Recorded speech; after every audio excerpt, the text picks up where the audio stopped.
All right, confident readers, I assume by this point you are used to doing some multi-syllabic words, which means not just the short ones, but the longer ones too. So let's do this together. This A here is going to say There's some words like around, about, assume. They all have that lazy letter A that just says Okay, so let's try it. Assume. Assume. To assume something is to use clues around you and make a deduction of what you think happened or what you think is going on. Sometimes, though, assumptions are not correct and you should ask questions. So before you assume that someone did something wrong, ask questions. Or before you assume that someone doesn't like you, get to know them. Next one. Ooh, it's what you do when you're eating your food.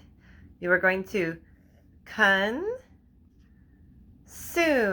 Consume your food. That's a nice fancy way of saying eat your food. Next one.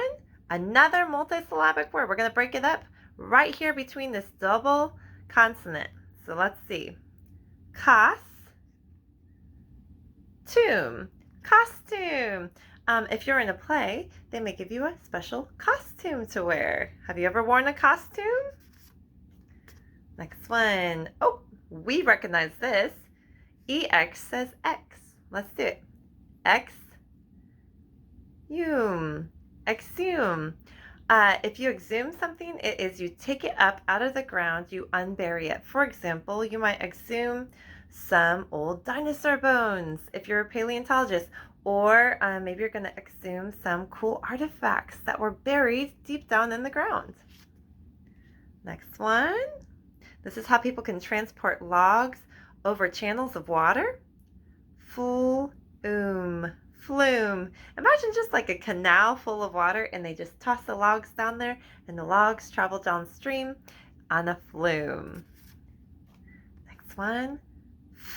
Fume.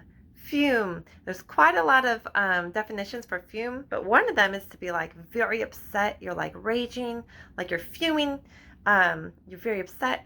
That's one way to talk about fumes. There's also other fumes like for example, when you turn on your car, you have to open up the garage door, right? Because there's fumes and it makes it stinky and unsafe to breathe, right?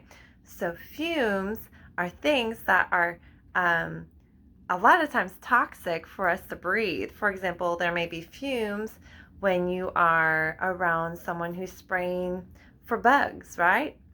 Next one.